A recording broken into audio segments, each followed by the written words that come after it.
Good evening, everyone. Welcome to Lethal Sales. Larry, Peter, and I are so happy you're here. Thank you so much for coming. Tonight's topic is what's driving change in the auto sales space. It's been a while, couple of years, and are things settling down or are they just keep on spinning? Let's start with Larry. Okay. As you all know by now, I have a love of history. So I'm going to quote Franklin Delano Roosevelt. The only thing we have to fear is fear itself. And yet I feel fear is what's driving our industry right now. If I told you how many GMs, GSMs, and different people have reached out to me and said, Larry, I can't get any traction on a job. I think owners, executive managers are starting to spin a little bit because they're sitting down and looking at their plate and they thought, hey, 2 years ago I had very few cars. Every car was a fat profit. I had no floor play expense. Now I'm choking on cars and the expense is killing me. The people that were getting paid gladly are not getting paid and they're not glad anymore. So I got to call that pesky Larry Feldman as a recruiter. It just seems like there's a lot of fear out there, a lot of uncertainty and a lot of concern.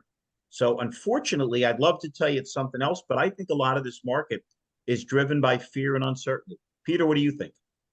Well, I think the Chicken Little syndrome is wild at play. Everyone thinks the sky is falling, and in reality, it's not the sky that's falling. It's that they're less profitable than they were last year, but they're more profitable than they were pre-pandemic. And because and Doug had a great reasoning that if you have a football team that is 11-5 and they're constantly 11-5, they're a good football team. They're making the playoffs almost every single year.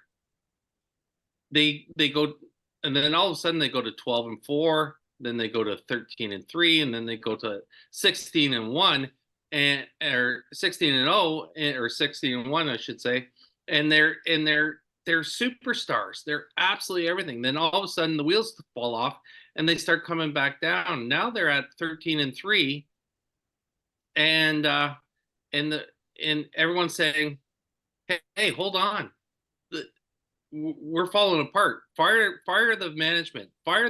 Get rid of the team. Trade the players." Hey, Peter, one comment dialing into what you're saying, though, and I'm not being facetious. The difference is a football team may lose a player or change a coach, but they don't forget how to play. And I think a lot of the dealerships forgot how to be dealers, and salespeople forgot how to be salespeople. And so many of the patterns that made sense and were strong just got abandoned. Do you agree, April? I mean, you're seeing it from the inside out. It's like frightening that people that used to know how to smile and pay attention and listen, like gone sometimes. Okay, well, I agree, but I also have to say that I always say either you don't know or you don't care. Okay. And we have both of that happening right now. We have a whole lot of don't know. So unfortunately, part of this is that we have a lot of people who've been in the car business that never did know how to sell, because we like to think that this has only been going on the last couple of years, but it hasn't. We've been in a positive upswing in the car industry since about 2010. I don't think we've ever gone 14 years without having some sort of kind of swing back the other direction. So we have a lot of people who genuinely don't know what to do when times are tough. Period. They don't. We have managers who don't know. We have dealer principals that don't know. We have salespeople that don't know. We have service advisors that don't know. We have a whole lot of don't know, right? So I think that's one thing we have to give a little bit of grace to.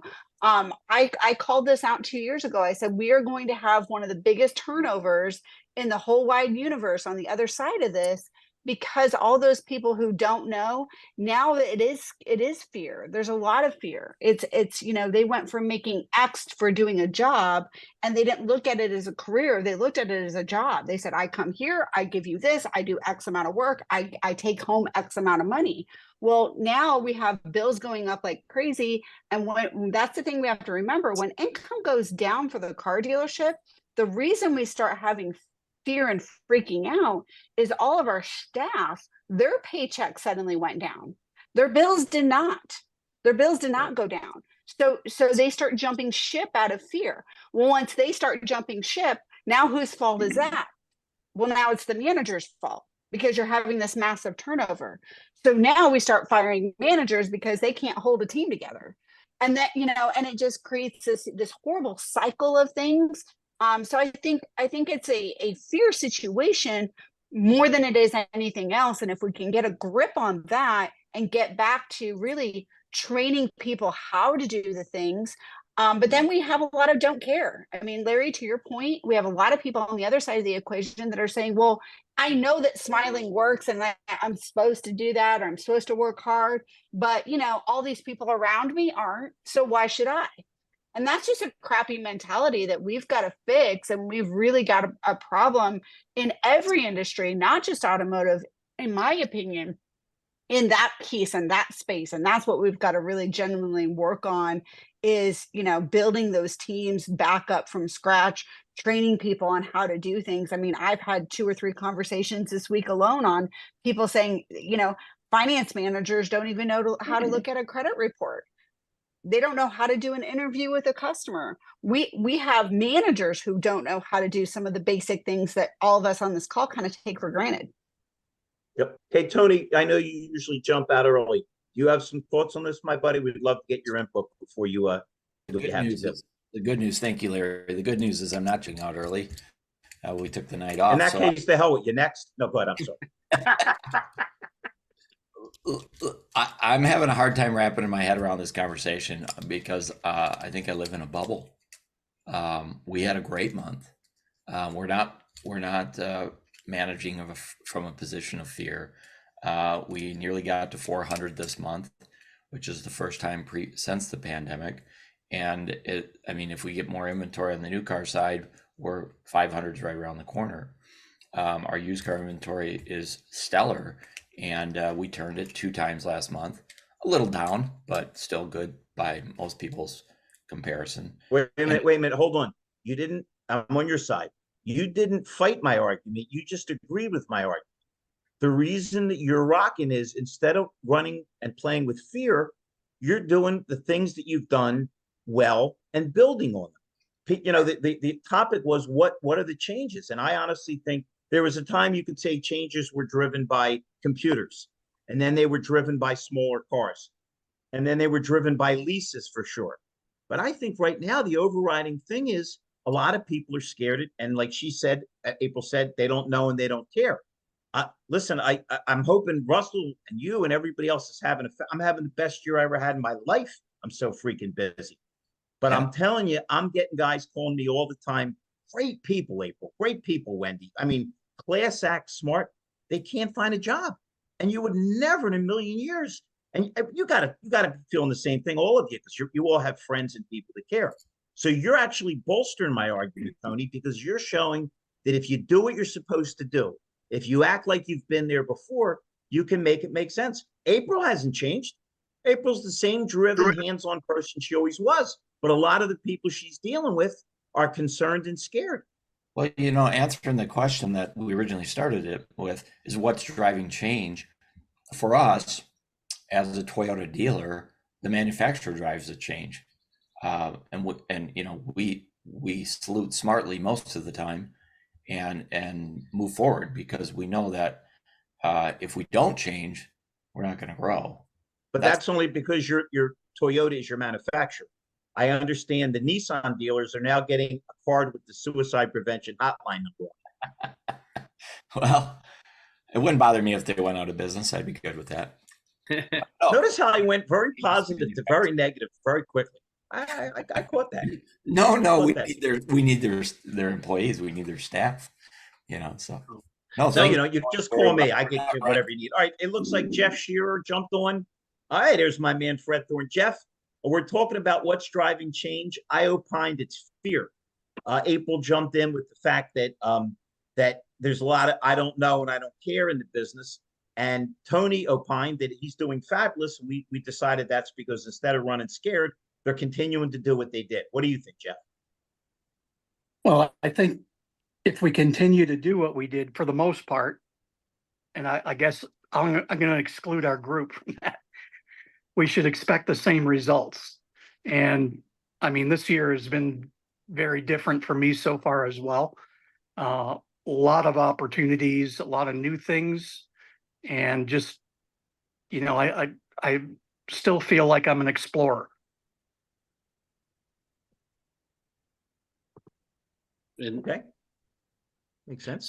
so I'm gonna defer this question to Doug Reeves, because his company is driving one of the biggest changes, in my opinion, in automobiles. So that's, and you have to kind of agree with that, because they got the world's largest retailer or seller of goods to sign up and partner with them. So think about that. Doug, what are your thoughts here, sir? Well, I tend to take, well, I agree with the reason those that are struggling, and I would also kind of pile on what April said, that not only are wages going down, but when people were making a ton of money, they decided it's always going to be that way. So they actually ramped up their bills by buying bigger houses and all of that, which only exacerbates their current situation. But I tend to take the opposite view, that I think those that are thriving, what drove change was a new awareness. I think that during COVID, we were forced to learn that there's a better way to do everything. We experienced it in every other industry. We realized that there's easier ways to conduct business. And the thoughtful dealer said, well, dang, I should be able to apply that to my business. And there's a lot of changes being driven by a new awareness of better ways to do things, a little bit better receptive audience, treating customers better, treating employees better, and recognizing that, hey, if I do it this particular way, it actually will work out better and probably set me up long term. So I tend to take it the opposite way, kind of like Tony. It's like, I think that everybody, those that are thriving, realize that what I just said, there's a better way, and they're capitalizing on it. Love it. Hey, Robby, thanks so much for joining us, my buddy. We're talking about what we think drives the industry.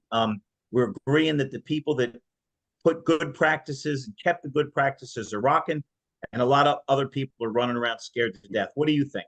For anybody that doesn't know, Robby is a tremendous fixed operations recruiter and just an all-around good guy.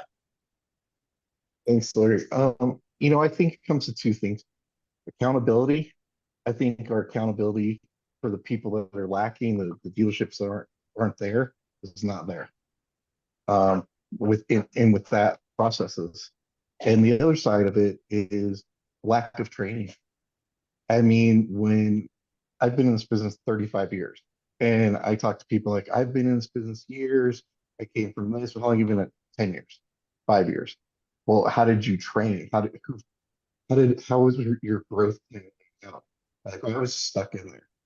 And I went here, then next thing I was an F9, and that didn't work out, so I went over here. So it's funny that we just kind of try to do plug and plays with people, and it's backfiring really bad.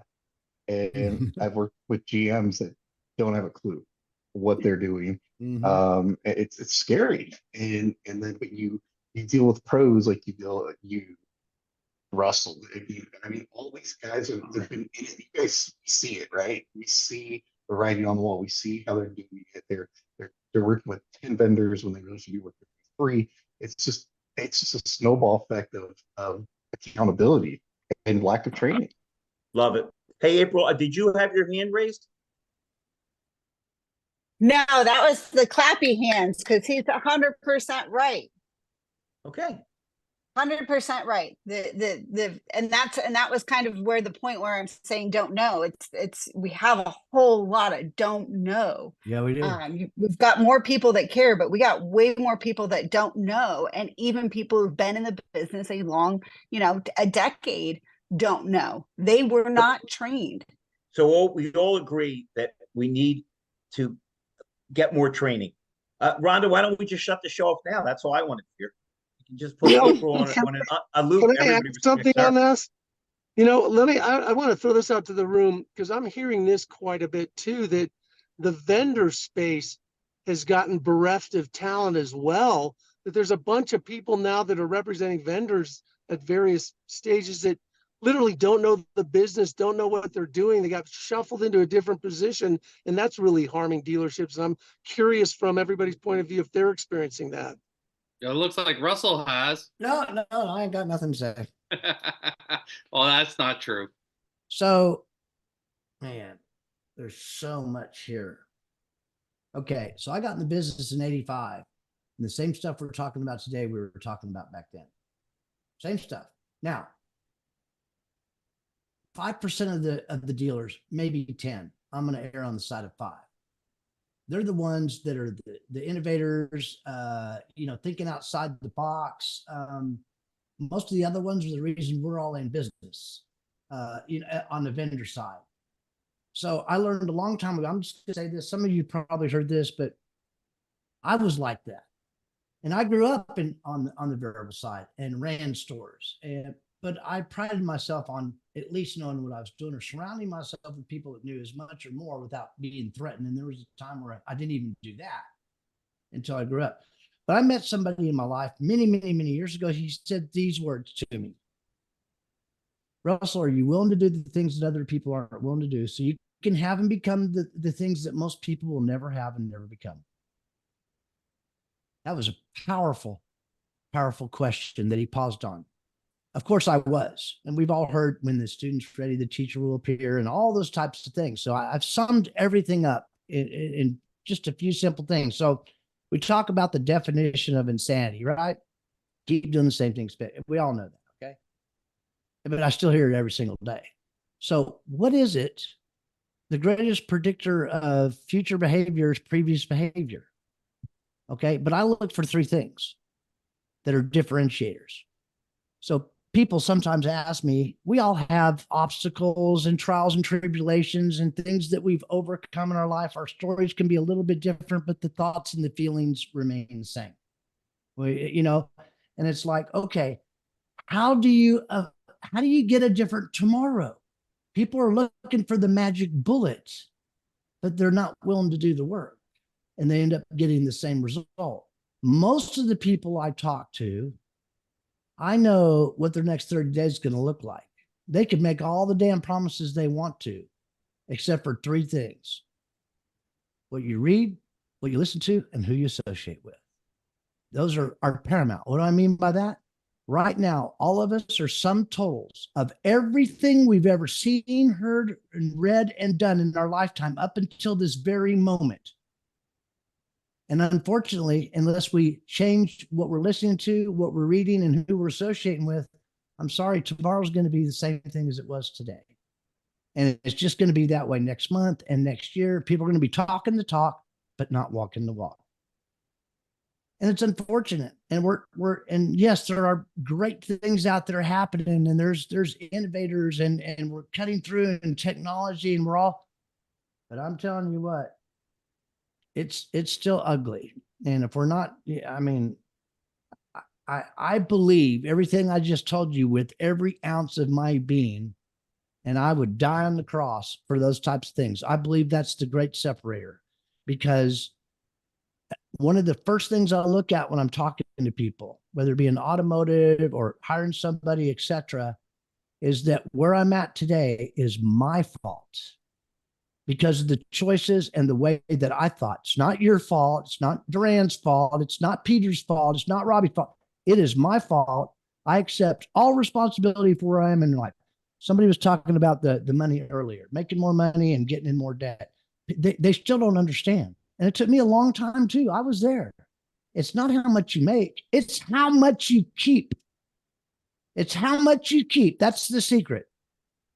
Anyway, so when I meet people that aren't blaming and accept responsibility for where they're at today and are willing to get off their ass and do something different to have a different effect tomorrow, I can't tell you how many books, one particular book, which is the first one that impacted and set me on a huge trajectory, is How to Win Friends and Influence People by Dale Carnegie.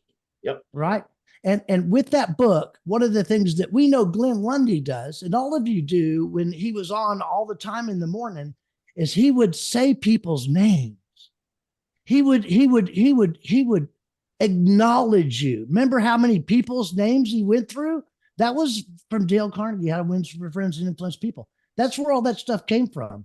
That those are difference makers. But what I'm saying is that I handed so many of those copies out at certain parts of the book, and I have others, but that one primarily, I would make a little notation. And when they got there, I would ask them because, they were all about it. Yeah, I'm going to give you, I'll read it, 15 minutes. I don't think I ever got maybe one phone call because nobody got to that page because they fucking didn't read the book. Hold on. There's my 20, Word jar, Rhonda. I was gonna say. apologize. Yeah. You know what? You Russell, guys are that- so foul mouthed. She's going to be driving a Bentley soon. Thank Yeah. God Brooke Furnace isn't on this show tonight. That whole thing reminds me of the movie Draft Day when they said, what did they used to send out the playbook to every single potential player, and at the end they would tape $100 bill in the back, and then they would wait to see if someone responded to it, and there was only one person that called them and said, "Oh yeah, here it is." So yeah, it's a great. And I'm telling you, I want to experience life, and I use the people ask me often, "How's your day?" It's the greatest freaking day of my life. Whoa. No, most of the time I get, how's your, okay, fine. Yeah, it's good. That means that, no, it's not good. They're preoccupied with something, some turmoil in their life, but you have to speak it into existence. The law of attraction. You have to, once you so when I say it's the greatest day of my life, I go, what is so great about it? It's the only day I got, man. I mean, it's all I got. I got to give it all. I got to get out on the edge of my comfort zone because being comfortable for me is a dangerous place to be. And that's what people in the industry, that's what the car business did for me, man. It's the greatest industry that I've ever experienced, or other people. I mean, the people like all of you, and even the ones that are struggling, man. I've seen some of them go down that wormhole, and then all of a sudden the light goes off. They say, I'm tired of this stuff. And I want to make some changes in my life. And when they're ready, I'm sure it is for each and every one. Did you not have somebody or multiple people that you would go to? Let me tell you what the scenario, I'm going to give you another scenario. I'm on a roll. You should have never called my name. So when people in relationships that are having problems, here's the typical go-to when they're having, because they're not taking responsibility. It's her fault. It's his fault. No, what they do is they find the friend that they can talk to so they can complain. And so they can get that person aside and say, you know what, you're right. You do this or you need to do that. Here's the three people those people talk to. No relationship. You're talking to somebody, getting information and validation for somebody who's not in a relationship. The second one is you're getting information for people that have a bad relationship. Not a good example. The third one, they're in and out of relationships all the time. You want to hear the truth? Find somebody that has something that you have in a relationship. Those are the people you talk to, because they'll give you the straight poop. Same thing with finance, same thing with car business, same thing with men. I mean, does everybody in here have a mentor in their life? Absolutely. April, you shook your head. No, you have no mentors. Yes, you do. Hey, Russell, you would have been very happy today. I was the first part of my training. Yeah, one of the things I go into is I show somebody looking in the mirror and saying we're our own worst enemy. But since life is a mathematical equation, and what you do to one side of the equation, you have to do to the other, by that same token, our Savior's in that mirror. Right. Maybe not spiritually, but financially and every other way, because the only person that can really propel us or stop us is us. That's right. It's foolish to lean a crutch on God or your favorite motivational speaker or anybody, because it still has to be you getting out of the chair, taking pride in what you do, and holding yourself accountable. You know, it's dangerous to look for everybody else's opinion, because no matter what you do, half the people are going to think you're wrong or right. Yeah. Hey, you know who we didn't call on yet, and we'll definitely get to my boy Mike Larkin.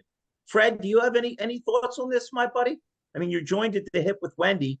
You hear every positive and negative floating through. What do you think, my friend? What do you think's driving things? You've got a keen eye, and you're both an inside and outside perspective. Well, I was kind of preoccupied. My truck's been in the shop. They didn't know what was wrong with it. Wendy says, "Who's your Nissan guy?" Terrell was, right? I said, "Yeah."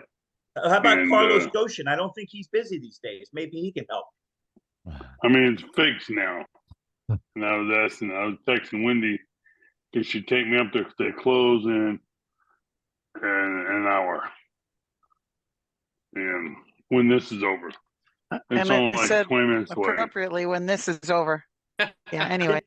Did everybody notice the change in mood from Russell to Fred? It was like a before and after for an antidepressant. I don't know. Maybe that sequence was wrong there. Really? Let's go to Mike Larkin. He's always in a damn good mood. Say something funny, Larkin, and don't mention anything about Nissan trucks. Fred's a little grumpy tonight. Go ahead. No, man, I can't say anything funny. That's your gig. You reminded me last week. Well, Russell was out. Man, Russell, you got to take more vacations. You are on fire. Man, I'll tell you what. I got to interrupt again. So I had a vacation, a real vacation. I don't think I can't remember. I'm very careful about never, ever, always if I coulda, shoulda, woulda. But I can't recall to date where I actually unplugged. Okay. I literally unplugged. I had withdrawal symptoms for the first 24 hours. My wife and I, no kids, no grandkids, her and I, and we drove 24 hours. And we drove from Texas to Memphis. And I mean, just her and I in the car, no text, no phone calls, no emails, no heat cases, no fires to put out. And because I made a commitment. I hope she probably already knows, but I made a commitment and I set it up beforehand that my wife needs to understand the last 4 years I've been busting my rear end building this business. Okay. And she's been nothing but supportive and complimentary and no guilt tripping whatsoever. But I wanted her to know that she was the most important thing in my life for that 6 days we were gone, and mission accomplished. Smart. Hey, Durran, what do you think, my buddy? What do you think's driving our industry? I seem to think it's a little bit of fear and uncertainty. What do you think? Man, I was not prepared to speak. I was enjoying Russell. My goodness. Hold on. Let me see if I can get someplace. I want to be respectful. I apologize. We just got back from today with the boys doing basketball, and the wife has the little lady. So, but one thing I got to say about what Russell said, there's two things. One, I love when you were talking about doing those things that other people aren't willing to do. When I tell you, I wish everybody on this call could have been with me, because I was in my truck. So we just came back from the boys, my three boys are training basketball. Oh, that's but awesome. I had this show playing, and I always tell them, earmuff it, baby. You know, they've heard worse, you know, but you guys actually did a great job. Like, it's been great. It's been clean. And then when Russell said what he said, I ended up having to turn the show down some, and I went in on my boys. I went in because I was saying, did you hear what Mr. Russell just said? This stuff that you're hearing at, you know, I got a 15-year-old, 11-year-old, and a 7. Don't quote me on Critical that. time, huh? Yeah. Oh, yeah. But I was telling him, I said, these things that you're hearing these leaders on this call talk about, if you don't get this stuff ironed out right now, you will be 20 years from now, 30 years from now, 40 years from now, 50 years from now, living as a victim because you feel that everybody else is the problem when you're the problem. I said, so this applies for basketball right now. Yes. You all want to be great.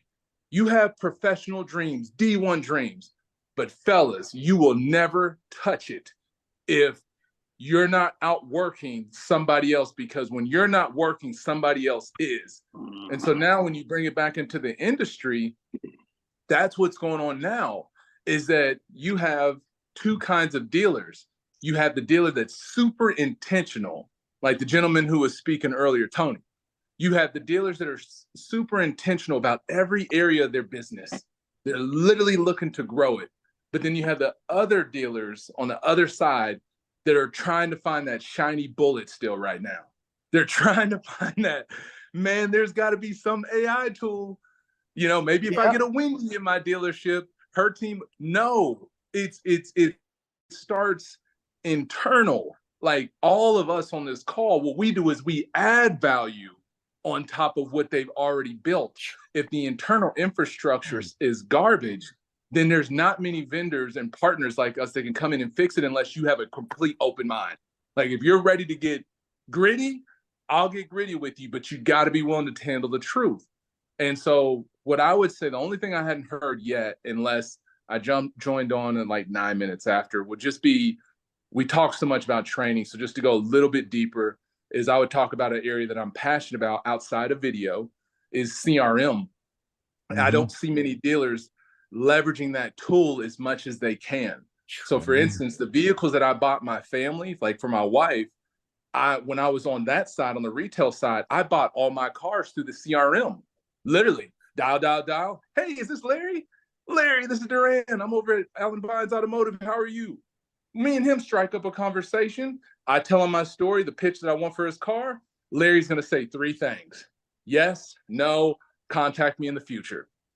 And when you do that enough times, you are going to win. That's right. So just imagine if leaders right now in their CRM had people doing those calls, had people doing their service drive, had people doing their phone ups the right way, had managers calling behind them. Amen, Hey, brother. Durran, and how about if they read that biblical passage, Ecclesiastes, which says, whatever thy hand shall find, do it for all thy might. How about if people do things like they actually matters instead of rolling their eyes and acting like they're doing you a favor? Hey, Durran, whenever you're finished and we love you, my girl Becky is on. And man, I haven't spoken to her in a while, and she's awesome. Wait a minute. Do I hear you shutting down Durran? Go ahead, Durran. No, let Becky go. Russell, only the last thing I was going to say, Russell, next time you're in Memphis, or if any of you are in Memphis, please text me, call me. I'm not good with LinkedIn as much right now. I've been back because to you, Russell, before I pass it over to Becky, I apologize. I just did the same thing. I just took my family. We left for a few days and I unplugged from social. I didn't unplug from business, unfortunately, because I still have clients and, you got those people, you got to take those calls, right? But from LinkedIn and from social, just to super connect with my wife and children and to spend time in gratitude was the best thing that ever happened to me. So thank you all so much. It's so weird that before we jump to Becky, what a weird coincidence that Durran and you were talking about a vacation, because I had a little bit of a vacation mishap. Peter and Rhonda chipped in for an Australia ticket for me, but somehow they neglected to do a return ticket. I'm sure it's an oversight. Becky, you're up. We're talking about what drives our industry now. Hey there, guys. Hi. So nice to meet you all, and it's a pleasure to jump on. And I got to tell you, I was talking to Miss Wendy, texting Wendy, and she said, you got to jump on this call tonight, and Larry's going to be on it. And you've got to say hi to Larry, and Larry hasn't talked to you in a forever long the day, and he's like, come on over and jump in. And I'm like, okay.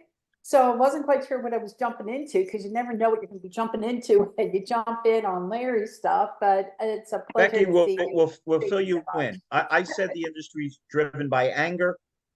Peter, of course, took the contrary view. Doug Reeves apparently just bought part of Amazon.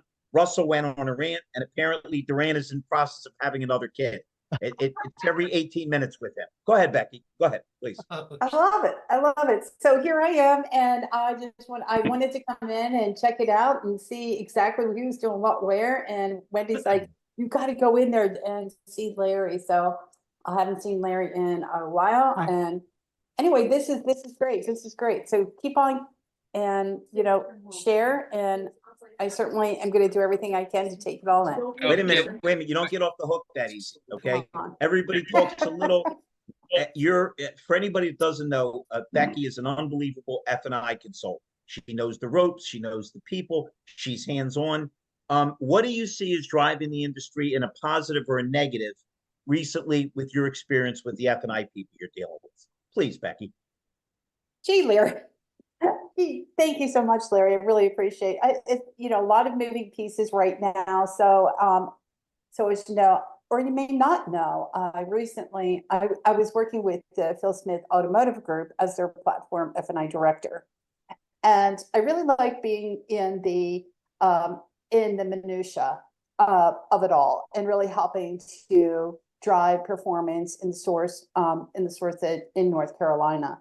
And so it was a lot of fun. But as you know, 2 years ago, I was also doing a lot of virtual roundtables and or events or podcasts and things like that. And I ended up meeting a gentleman by the name of Steve Burke, who is the founder of Agora Data.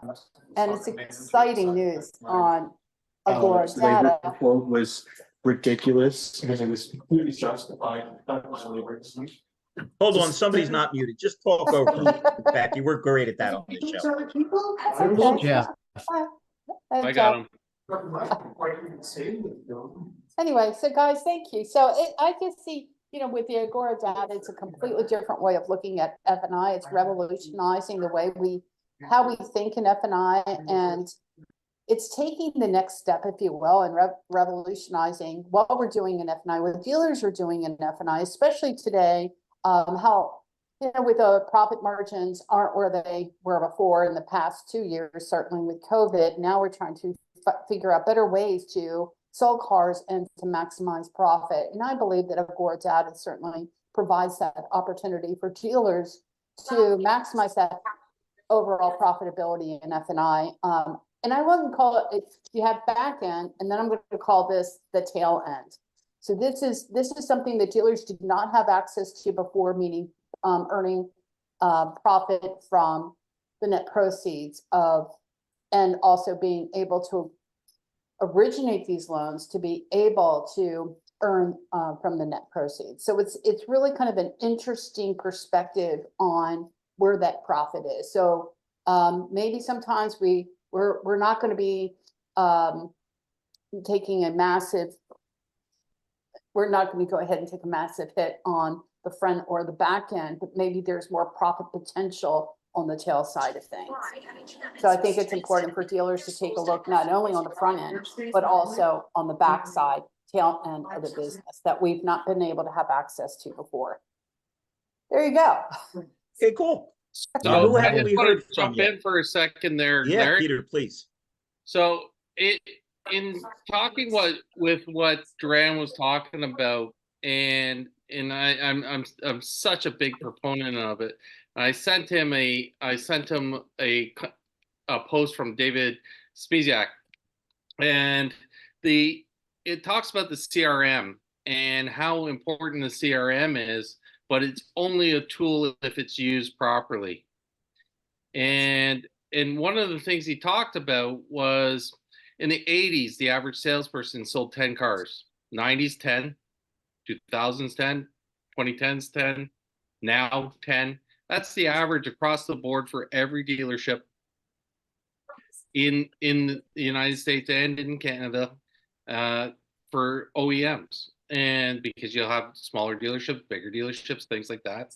But the challenge is 30 years ago, the CRM came out and it was the big shiny tool. It was the shiny lure that everyone had to have. And that's what we're looking for today, is that shiny lure. And there is no bullet out there that's going to do it for us. And we have to really focus on the details. The devil is in the details.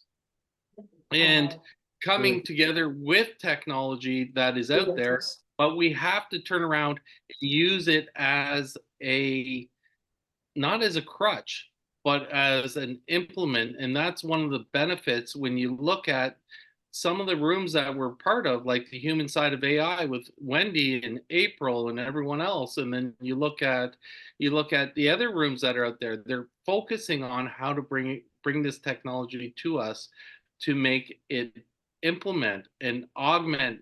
As they say, AI is augmented intelligence. It's added intelligence. There's all kinds of things that you can talk about, additional intelligence. If we can use it properly, we can really drive this home, and we can actually change the dimensional attitude of this business. I got off a call yesterday with a dealer group that had 44 rooftops, and I couldn't believe how polar opposite on each side of the spectrum this dealership group was.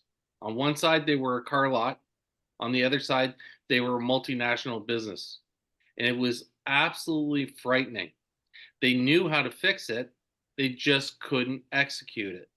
And that really shocked me. And in doing so, I've recommended 5 different platforms for them to investigate. One of them is Russell's, and because they looked at it as, hell, we can't get our service advisors to sell anything. They're not selling. They're just putting out fires. So we have to look at the actual change management that we can have in this business to bring it to the better, to bring these technologies to their usefulness, and hold the people accountable for using them.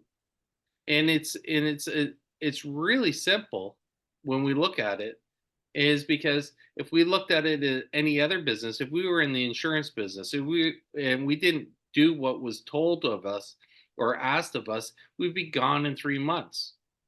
Here we wallow in mediocrity and we accept the results, and it's wrong. If we looked at any business, we'd be gone.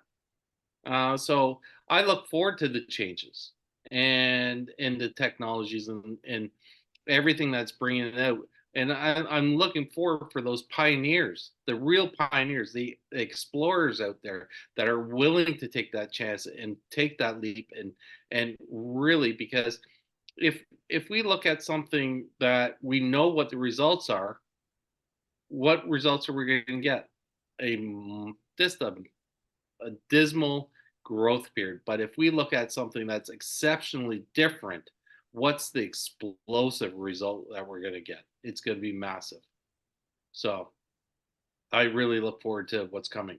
And that's I'm fired up, Peter. That's great. That's my 5-minute rant. And Russell, as I said, I recommended you, so we'll have a call when we have our call tomorrow. It's going to be exciting. Well, thank you very much. It's not my show or anything, but I'm just going to take control for a minute. We did cut Mike Larkin off before he had a chance to say anything, Mike. So I humbly apologize for Larry. Okay. Oh my gosh, I got to follow you. No way. Whoa. If you're going to start apologizing for me, we're not going to get a chance to talk to anybody as much bad stuff as I do. Go ahead, Larkin. Well, hey, hold on, Mike. Before you speak. Oh, here we go. Go ahead, Michael. What penance is it for that hat? You know what? This is the most shapely hat I own. It makes my head look smaller. Impossible. So I wrote it in the chat. There's 6 things. EVs I'm looking at that's changing all the time. Self-driving cars. I'm seeing it in the news again. Mobile services. Huge. I'm in a room weekdays on Clubhouse, and then we're talking about they have services now where they take the trucks and you can be at work and they'll change your oil in your parking spot. Wow, that's coming along. Supply of inventory, we got to watch that all the time. And then the growing presence of government compliance. We're hearing about all these laws that have passed, but we're not seeing the execution. And I don't know if it's they don't hire enough government guys. The most feared words Ronald are Reagan. Yeah, go ahead. Listen, Ronald Reagan said the scariest word you'll ever hear is "I'm here to help him." No. It's 9 words. He said, "I'm here from the government, and I'm here to help." Well, listen. Here's the deal. That's what Ronald Reagan said. Let's quote it right, Larry. Hey, I'm a car salesman. I always fudge. Listen, as far as execution of any government program, there was a football coach, okay, many years ago for the Tampa Bay Buccaneers. You may know who I'm talking about, John McKay. And his team went 0-14. And if somebody said, "What do you think of your team's execution?" He says, "I'm in favor of it." So it's kind of the same way I look at the government. If there's any program they get their hands on, it's no good. Could any of you imagine running a business where you constantly lose money and nobody is accountable for it? I mean, how the hell to look for them to solve problems makes no sense. I mean, I just go back to my hometown. They put islands in the busiest main road in and out of town, right? And they decided, hey, the beautification of the town, let's put trees on these islands. And the trees are starting to get roots and they're starting to bust pipes underneath it. Like, where are the leaders in this country? What are we thinking? Harry Truman said it, my buddy. He said, "We get the government we deserve. When we don't pay attention, we get what we deserve," unfortunately. Yeah. So, but that's why, I mean, all that I've said, how is AI going to affect all of them? Hey, Mike, when you're done, how about our girl, Wendy? We asked Fred. I gotta pass the baton to Wendy. Wendy. All right, Wendy. Wendy took Fred to the, there's That's warming up the exactly car what I for was Fred. thinking. Oh, there's Fred. No, he's still here. Yeah, Wendy's out turning on the air conditioning in the car. No, she's upstairs. I don't know what she's doing. Okay. Well, I'm here. Sorry. Go ahead. No problem. Sorry. No rush. I was, hang on. Whew.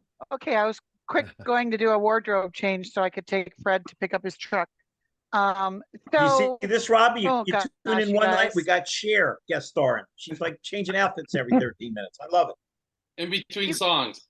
Yeah. There's Hey, so much to Tony unpack here, and Robby, guys. if you would hum Gypsies, Tramps, and Thieves in the background, it'll make her feel more Cher-like. Go ahead.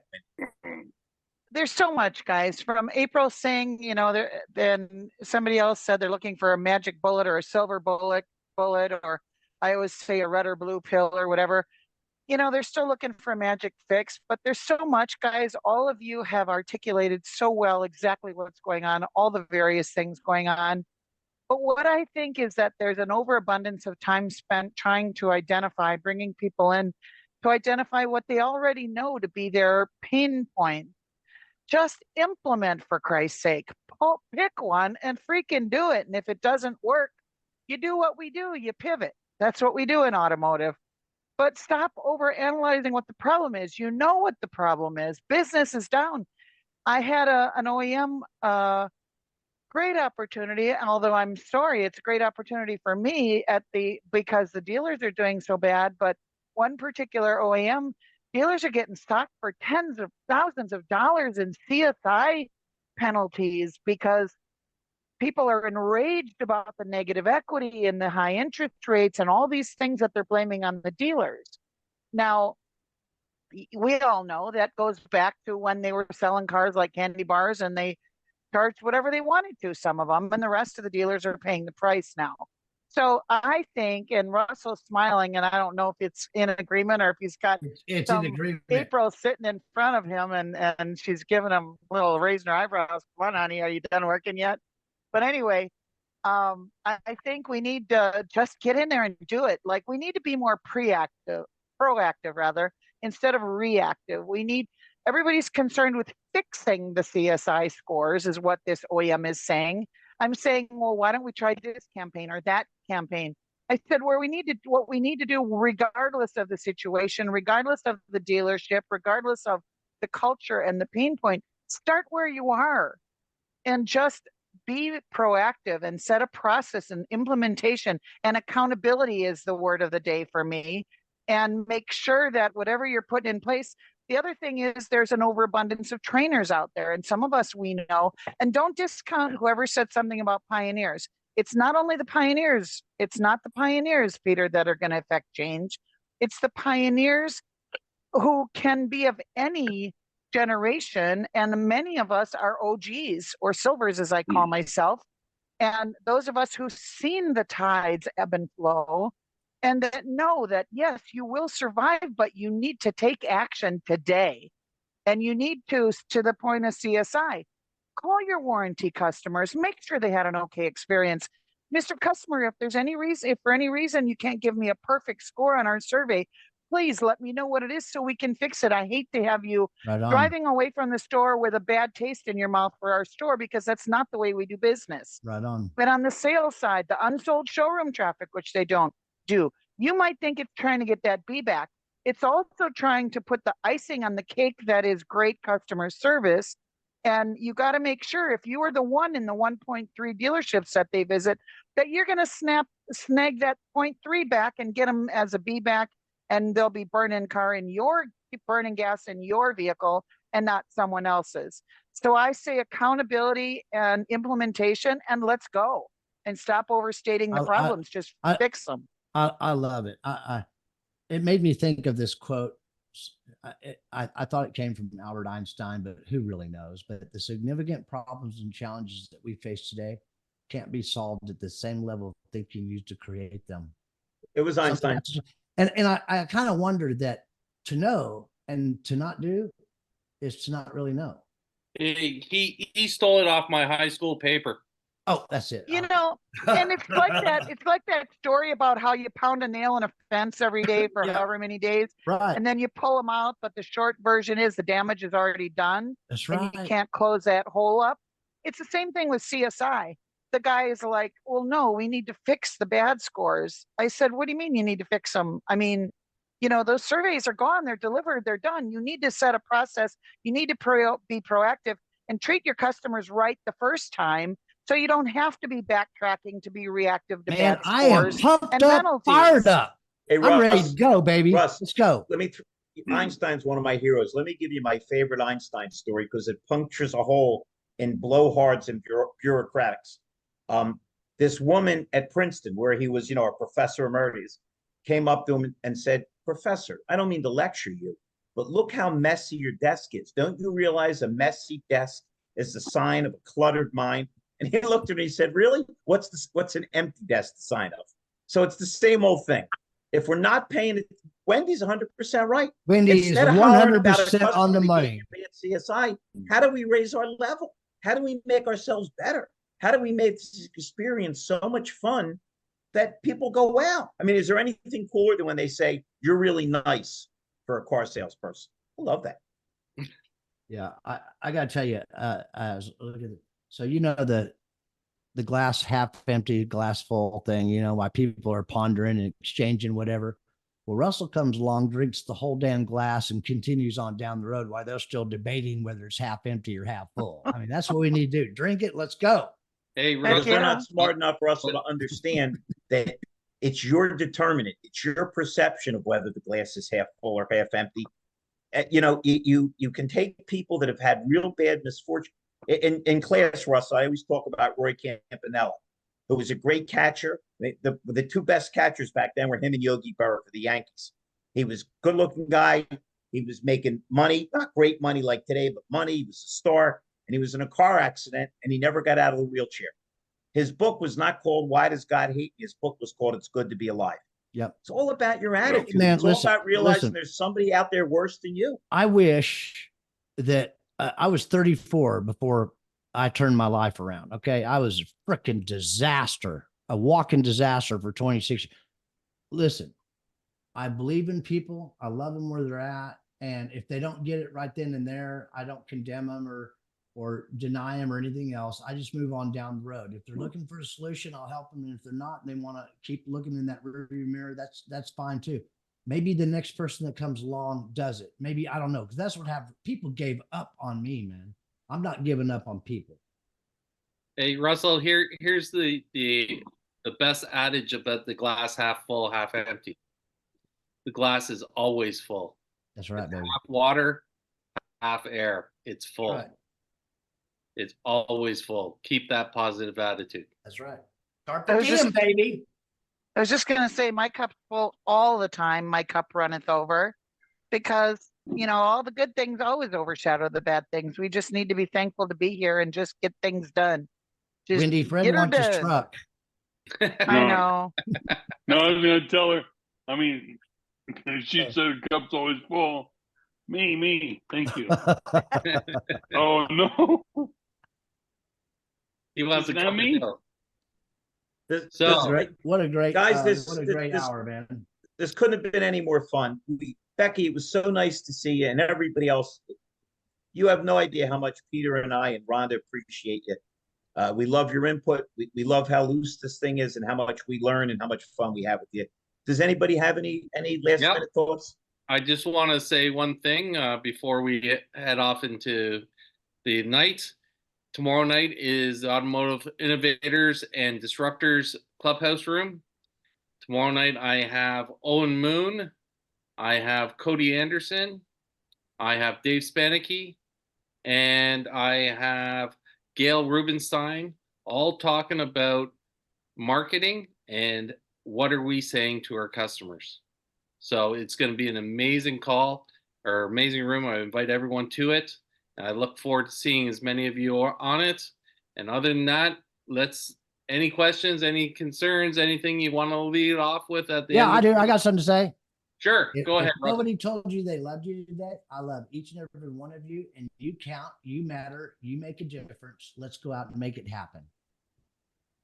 You know what? I missed that. I missed that from Rise and Grind. If nobody told you yet today, I stinking love you. He got that from me, okay? He's 45, Okay. I'm 65. He got it from me. I'm just saying. No, I'll see you guys later. There Thank you go. Everybody Thank you, stay guys. healthy. Thank See you you. next All the week. best. Thank you. Great room tonight. Yeah. Thank you. See y'all.